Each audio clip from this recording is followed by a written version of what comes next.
ദീനെ പറ്റി ഇന്നും ഞാൻ പരിശ്രമിക്കുന്നുണ്ട്. SSFും സുന്നത്ത് ജമാഅത്തിനും രണ്ടും ഒന്നാക്കണം. എല്ലാ നേതാക്കളോട് പറഞ്ഞു നിങ്ങൾ കളിക്കല്ല. ഇതിന്റെ രഹസ്യം നിങ്ങൾക്കറിയാവോ? അന്ന് എറണാകുളത്തുള്ള സന്ദർഭത്തിൽ ഞാൻ AP-ന്റെ കൂടെ അല്ല, അന്നും ഞാൻ സ്നേഹിച്ചത് EK ഉസ്താദിനെയാണ്.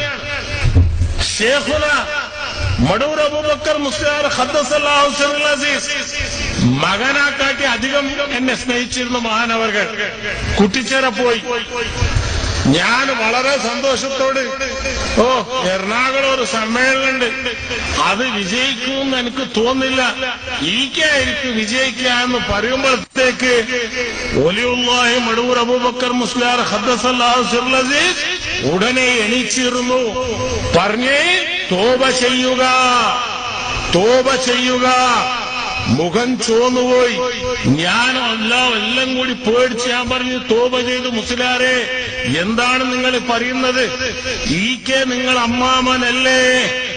പറഞ്ഞു ഉള്ളാളം തങ്ങൾ AP വിഭാഗം ഹക്കാണ്, ഉള്ളാളം തങ്ങൾ AP വിഭാഗം ഹക്കാണ്. ഹക്ക് ഹക്കാവ്. എറണാകുളം സമ്മേളനം വിജയിക്കൂ. CM ഇബ്രാഹിം പോവുക, എറണാകുളം പ്രസംഗിക്കുക. ഇത് പറഞ്ഞപ്പോൾ എനിക്ക് അങ്ങോട്ട് എന്തെങ്കിലും പറയാനുണ്ടോ? ഉടനെ ഞാൻ ഇറങ്ങി. അന്ന് കോൺഗ്രസിന്റെ ഏറ്റവും വലിയ നേതാവാണ് ഈ പറഞ്ഞ ബീബി അബ്ദുള്ള കോയ. ഉടനെ എനിക്ക് ഫോൺ ചെയ്തു, CM അവர்களെ നിങ്ങൾ പോവാൻ പാടില്ല. ഞാൻ പറഞ്ഞു മഹാനവർകളെ, എന്റെ ഹൈക്കമാൻഡ് എനിക്ക് ഉത്തരവ് കൊടുത്തു കഴിഞ്ഞു, ഞാൻ പോവാണ്ട് നിൽക്കാൻ പറ്റൂല. അതിന്റെ ശേഷം കരുണാകരൻ വിളിച്ചു.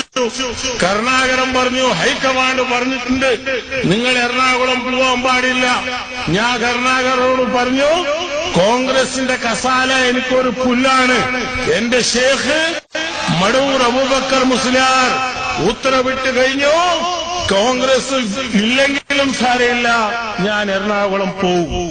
ലീഗിന്റെ നേതാക്കളോട് അന്ന് ഞാൻ പറഞ്ഞു നിങ്ങൾ കളിക്കുന്നത് AP-ന്റെ കൂടെ അല്ല, അള്ളാന്റെ വലിയുള്ളാ CM വലിയുള്ളായി അവര് ഉത്തരവിട്ട് കഴിഞ്ഞു, നിങ്ങൾ ഇനി വിജയിക്കൂല. അന്ന് എറണാകുളം നടന്ന സംഭവം എന്താ? ലക്ഷക്കണക്കിന് ആൾക്കാർ. ഇത് കണ്ട് ഞാൻ പറഞ്ഞു ഇപ്പോഴെങ്കിൽ നിങ്ങളൊന്ന് തീർത്തിക്കൂടെ? എന്തുകൊണ്ടാണ് നിങ്ങൾ ഈ രണ്ട് വിഭാഗത്തിൽ രണ്ട് SKSSF എന്ന് പറഞ്ഞ ഉള്ള എന്തെന്നായിലുള്ള ഇപ്പൊ ഏതെങ്കിലും ഒന്ന് തൊടാൻ പറ്റിയതുണ്ടോ? പാവം ആ അസ്ഹറി തങ്ങള് അന്ന് ഞാൻ മിനിസ്റ്ററുടെ കാലത്ത് ഞാൻ തങ്ങള് കണ്ടു.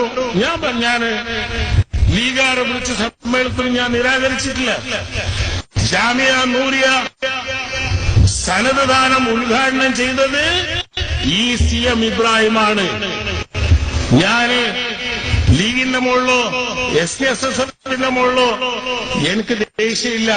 പക്ഷേ നിങ്ങൾ ഇങ്ങനെ ചെയ്തുകൊണ്ട് പോയാൽ, നിങ്ങൾ പാഠം പഠിച്ചിട്ടില്ലെങ്കിൽ നിങ്ങൾ അടിയാളം കേരളത്തിൽ ഉണ്ടാവൂല. അതാണ് നിങ്ങൾ ഓർമ്മിക്കേണ്ടത്. വളരെ എനിക്ക് വേദനിച്ചുകൊണ്ടാണ് ഞാൻ പറയുന്നത്. ഇന്ന് മർക്കസ് AP ഉസ്താദ് പാർട്ടിയല്ല. ഞാൻ കോഴിക്കോട് ഇലക്ഷൻ നിന്നേരം AP ഉസ്താദ് എന്നെ സഹായിച്ചിട്ടില്ല. എനിക്ക് പരാതിയില്ല. കാരണം ഇവിടെ സുന്നത്ത് ജമാഅത്തുള്ളത് രാഷ്ട്രീയക്കാരെ ജയ് വിളിക്കാനല്ല, സുന്നത്ത് ജമാഅത്തുള്ളത് നാരെ തക്ബീർ അല്ലാഹു അക്ബർ എന്ന് വിളിക്കാനാണ്. നേതാക്കന്മാരും മന്ത്രിമാരും തെറ്റിയതാൽ ആ മന്ത്രിമാരെ പിന്നിൽ തലയെക്കെട്ടും വെച്ചിട്ട് മന്ത്രിമാരെ ജയ് വിളിച്ചാൽ കാണാൻ എത്ര സുഖം ഉണ്ടാവും. ഇതാരെങ്കിലും രാഷ്ട്രീയക്കാരെ നിങ്ങൾ ചിന്തിച്ചിനോ? ആലിമിന്റെ സ്ഥാനം എന്താ? ഉലമാക്കളുടെ സ്ഥാനം എന്താ? ഇത് രാഷ്ട്രീയക്കാരെ ഇനി മനസ്സിലാക്കിയിട്ടില്ലെങ്കിൽ ഇതിന്റെ അസ്തിത്വം ഉണ്ടാവില്ല എന്ന് പറയാനാണ് ഇന്ന് ഞാൻ ഇവിടെ എത്തിച്ചേർന്നത്. അൽഹംദുലില്ലാഹ് ഇന്നും ഞാൻ